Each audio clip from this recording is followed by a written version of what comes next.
বরাতের নামাজের নিয়ত কি?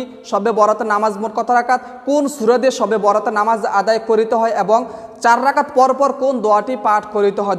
প্রিয় দর্শক, আবারও নতুন একটি ভিডিও নিয়ে আপনাদের মাঝে হাজির হলাম। আপনারা যদি আল্লাহর লেখাটিকে ভালোবাসে থাকেন তাহলে চ্যানেলটি সাবস্ক্রাইব করে দিন, ভিডিওটিতে একটি লাইক করে দিন। আসসালামু আলাইকুম রাহমাতুল্লাহ। সুপ্রিয় দর্শক, অনেক মা বোন আমাদের কাছে জানতে চেয়েছেন যে শবে বরাতের রাত্রিতে কিভাবে আমরা ঘরে একা একা শবে বরাতের নামাজ আদায় করিব। তার পূর্বে আমাদের জানতে হবে শবে বরাতের নামাজের নিয়ত কি, শবে বরাতের নামাজ মোট কত রাকাত, কোন সূরা দিয়ে শবে বরাতের নামাজ আদায় করিতে হয় এবং 4 রাকাত পর পর কোন দোয়াটি পাঠ করিতে হয়। দর্শক, প্রথমে আমরা জানবো শবে বরাতের নামাজের নিয়ত কি। নিয়তটি করবেন আপনারা এইভাবে: আমি কেবলামুখী হইয়া শবে বরাতের রাত্রিতে আল্লাহকে রাজি খুশি করার জন্য 2 রাকাত শবে বরাতের নামাজ আদায় করিতেছি, আল্লাহু আকবার। অতঃপর আমরা জানবো শবে বরাতের নামাজ মোট কত রাকাত। দর্শক, নির্দিষ্ট কোন নামাজ নাই, অতএব আমরা 2 রাকাত করে এই নামাজ আদায় করিতে হয়। যত ইচ্ছা তত রাকাত নামাজ পড়তে পারবেন, তাতে কোনো সমস্যা নেই। অতঃপর আমরা জানবো কোন সূরা দিয়ে শবে বরাতের নামাজ আদায় করিতে হয়। দর্শক, যেই কোনো সূরা দিয়ে শবে বরাতের নামাজ আদায় করিতে পারবেন, তাতে কোনো সমস্যা নেই। তবে আমি আপনাদেরকে বলবো যে সূরাটি আপনার কাছে সহজ মনে হয় ওই সূরা দ্বারাই শবে বরাতের নামাজ আদায় করিবেন। দর্শক, নামাজের শেষে আপনারা কি কি আমল করবেন, কি কি তাসবিহ তাহলিল পাঠ করবেন তা আমি আপনাদেরকে বলে দেব। দর্শক, চলুন ভিডিওটি লম্বা না করে শবে বরাতের 2 রাকাত নফল নামাজ কিভাবে পড়তে হয় চলুন আমরা দেখে নেই। সর্বপ্রথম আমরা কেবলামুখী হয়ে দাঁড়াবো, অতঃপর আমরা নিয়ত করব। আমি কেবলামুখী হইয়া বরাত রাত্রিতে আল্লাহকে রাজি ও খুশি করার জন্য 2 রাকাত নফল নামাজ আদায় করিতেছি, আল্লাহু আকবার। সর্বপ্রথম আমরা সানা পাঠ করব, সুবহানাকাল্লাহুম্মা বিহামদিকা ওয়া তাবারাকা ইসমুকা ওয়া তাআলা জাদ্দুকা ওয়া লা ইলাহা গায়রুক। অতঃপর আমরা আউযুবিল্লাহ বিসমিল্লাহ বলে সূরা ফাতিহা পাঠ করব। আউযু বিল্লাহি মিনাশ শাইতানির রাজিম, বিসমিল্লাহির রহমানির রহিম, আলহামদুলিল্লাহি রাব্বিল আলামিন আর রহমানির রহিম, মালিকি ইয়াউমিদ্দিন, ইয়াকা না'বুদু ওয়া ইয়াকা নাস্তাঈন, ইহদিনাস সিরাতাল মুস্তাকিম, সিরাতাল লাযীনা আন'আমতা আলাইহিম গায়রিল মাগদুবি আলাইহিম ওয়ালাদ-দাল্লিন, আমিন। এখন আমরা বিসমিল্লাহ বলে যে কোনো একটি সূরা মিলাবো। বিসমিল্লাহির রহমানির রহিম, আলাম তারা কাইফা ফাআলা রাব্বুকা বিআসহাবিল ফিল, আলাম ইয়াজআল কাইদাহুম ফি তাদলিল, ওয়া আরসালা আলাইহিম তায়রান আবাবিল তারমিহিম বিহিজারাতিন মিন সিজিল ফাজআলাহুম কাআসফিন মাকুল। দর্শক, এখন আমরা রুকু সাজদা করে দ্বিতীয় রাকাতের জন্য দাঁড়িয়ে যাব। প্রথমে আমরা রুকুতে যাব, আল্লাহু আকবার, সুবহানা রাব্বিল আযীম, সুবহানা রাব্বিল আযীম, সুবহানা রাব্বিল আযীম, সামিআল্লাহু লিমান হামিদা, রব্বানা লাকাল হামদ, আল্লাহু আকবার, সুবহানা রাব্বিয়াল আ'লা, সুবহানা রাব্বিয়াল আ'লা, সুবহানা রাব্বিয়াল আ'লা, আল্লাহু আকবার, রব্বিগফিরলি ওয়ারহামনি। 2 সাজদার মাঝখানে এই দোয়াটি আমরা একবার পাঠ করব, আল্লাহু আকবার, সুবহানা রাব্বিয়াল আ'লা, সুবহানা রাব্বিয়াল আ'লা, সুবহানা রাব্বিয়াল আ'লা, আল্লাহু আকবার। আমাদের প্রথম রাকাত শেষ, এখন দ্বিতীয় রাকাত শুরু হলো। এখন আমরা বিসমিল্লাহ বলে সূরা ফাতিহা পাঠ করব। বিসমিল্লাহির রহমানির রহিম, আলহামদুলিল্লাহি রাব্বিল আলামিন, আর রহমানির রহিম, মালিকি ইয়াউমিদ্দিন, ইয়াকা না'বুদু ওয়া ইয়াকা নাস্তাঈন, ইহদিনাস সিরাতাল মুস্তাকিম, সিরাতাল লাযীনা আন'আমতা আলাইহিম গায়রিল মাগদুবি আলাইহিম ওয়ালাদ-দাল্লিন, আমিন। এখন আমরা বিসমিল্লাহ বলে যে কোনো ছোট্ট একটা সূরা মিলাবো। বিসমিল্লাহির রহমানির রহিম, কুল হুয়াল্লাহু আহাদ, আল্লাহুস সামাদ, লাম ইয়ালিদ ওয়া লাম ইউলাদ ওয়া লাম ইয়াকুল লাহু কুফুয়ান আহাদ।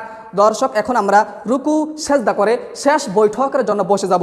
আল্লাহু আকবার, সুবহানা রাব্বিয়াল আযীম, সুবহানা রাব্বিয়াল আযীম, সুবহানা রাব্বিয়াল আযীম, সামিআল্লাহু লিমান হামিদা, রব্বানা লাকাল হামদ, আল্লাহু আকবার, সুবহানা রাব্বিয়াল আ'লা, সুবহানা রাব্বিয়াল আ'লা, সুবহানা রাব্বিয়াল আ'লা, আল্লাহু আকবার, রব্বিগফিরলি ওয়ারহামনি, আল্লাহু আকবার, সুবহানা রাব্বিয়াল আ'লা, সুবহানা রাব্বিয়াল আ'লা, সুবহানা রাব্বিয়াল আ'লা, আল্লাহু আকবার। দর্শক, এখন আমরা তাশাহুদ, দুরূদ শরীফ, দোয়া মাসুরা পড়ার মাধ্যমে শবে বরাতের নামাজটি আমরা শেষ করব। প্রথমে আমরা তাশাহুদ পাঠ করব, আত-তাহিয়াতু লিল্লাহি ওয়াস সালাওয়াতু ওয়াত তাইয়্যিবাত, আসসালামু আলাইকা আইয়ুহান নাবিয়্যু ওয়া রাহমাতুল্লাহি ওয়া বারাকাতুহু, আসসালামু আলাইনা আলা ইবাদিল্লাহিস সালিহিন, আশহাদু আল্লা ইলাহা ইল্লাল্লাহু ওয়া আশহাদু আন্না মুহাম্মাদান আবদুহু ওয়া রাসূলুহু। এখন আমরা দুরুদে ইব্রাহিম পাঠ করব, আল্লাহুম্মা সাল্লি আলা মুহাম্মাদ ওয়া আলা আলি মুহাম্মাদ কামা সাল্লাইতা আলা ইব্রাহিম ওয়া আলা আলি ইব্রাহিম ইন্নাকা হামিদুম মাজিদ, আল্লাহুম্মা বারিক আলা মুহাম্মাদ ওয়া আলা আলি মুহাম্মাদ কামা বারাকতা আলা ইব্রাহিম ওয়া আলা আলি ইব্রাহিম ইন্নাকা হামিদুম মাজিদ। এখন আমরা বয়েমা সূরা পাঠ করব। আল্লাহুম্মা ইন্নী যালামতু নাফসি যুলমান কাসীরান ওয়া লা ইয়াগফিরু যুনুবা ইল্লা আনতা ফাগফিরলি মাগফিরাতাম মিন ইনদিকা ওয়ারহামনি ইন্নাকা আনতাল গফুরুর রহিম। দর্শক, এখন আমরা সালামের মাধ্যমে এই নামাজটি শেষ করব। আসসালামু আলাইকুম ওয়া রাহমাতুল্লাহ, আসসালামু আলাইকুম ওয়া রাহমাতুল্লাহ। তবে বরাত উপলক্ষে 3টি আমলের কথা বলা হয়েছে। একটি আমল হলো রাত্র জাগরণ করা, অর্থাৎ রাত্র জাগরণ বলতে বোঝানো হয় নফল ইবাদত করা, অর্থাৎ ঈশার পর থেকে নিয়ে সুবহে সাদিক পর্যন্ত নফল নামাজ পড়া। এই রাত্রে বেশি বেশি নফল নামাজ পড়ার কথা বলা হয়েছে। আরেকটি আমল হলো পরের দিন রোজা পালন করা, পরের দিন অর্থাৎ 15 শাবান একটি রোজা রাখা নফলের নিয়তে এই রোজা রাখলেও চলবে। দর্শক, আরেকটি আমল হলো রোগ সুখ অভাব অনটন থেকে আল্লাহ সুবহানাহু তাআলার কাছ থেকে মুক্তি চাওয়া এবং এই রাত্রিতে বেশি বেশি করে নফল ইবাদত করা, পরের দিন রোজা রাখা, এই রাত্রে সব কিছুর জন্য দোয়া করা, বিশেষভাবে গুনাহ থেকে মুক্তি চাওয়ার জন্য দোয়া করা। রব্বুল আলামিন যাতে জীবনের প্রত্যেকটা গুনাহ আমাদের মাফ করে দেন। আল্লাহ রব্বুল আলামিন এই রাত্রে বান্দাদেরকে ডেকে ডেকে বলতে থাকেন, যারা গুনাহ থেকে মুক্তি চাওয়ার আছো মুক্তি চাও, আমি রব্বুল আলামিন তাকে মুক্তি দিয়ে দিব। সুবহানাল্লাহ। যারা অভাব অনটন থেকে মুক্তি চাওয়ার আছো মুক্তি চাও, আমি রব্বুল আলামিন তাকে মুক্তি দিয়ে দিব। দর্শক, যারা বিপদের মধ্যে আছেন রব্বুল আলামিনের কাছে এই রাত্রে বিপদ থেকে মুক্তি চাইবেন, রব্বুল আলামিন বিপদ থেকে মুক্তি দান করবেন। যারা রোগ শোকের মধ্যে আছেন রব্বুল আলামিনের কাছে রোগ শোক থেকে মুক্তি চাইবেন, রব্বুল আলামিন তাকে মুক্তি দান করবেন। যারা অভাব অনটনের মধ্যে আছেন রব্বুল আলামিনের কাছ থেকে মুক্তি চাইবেন, রব্বুল আলামিন তাকে ওই অভাব অনটন থেকে মুক্তি দান করবেন। সুবহানাল্লাহ। দর্শক, আড়ম্বর ব্যতীত চাইলে কবরস্থানে গিয়ে কবর জিয়ারত করা। দর্শক, চাইলে যে কোনোভাবে মুর্দারের জন্য ইসালে সওয়াব করা।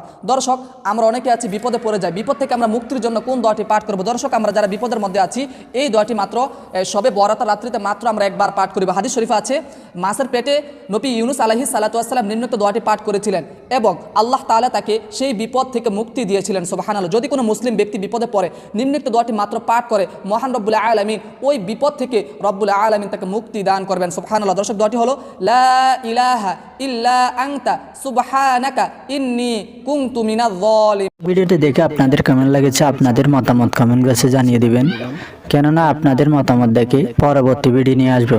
ভিডিওটি আজকের মতো শেষ করলাম, দেখা হবে পরবর্তী ভিডিওতে।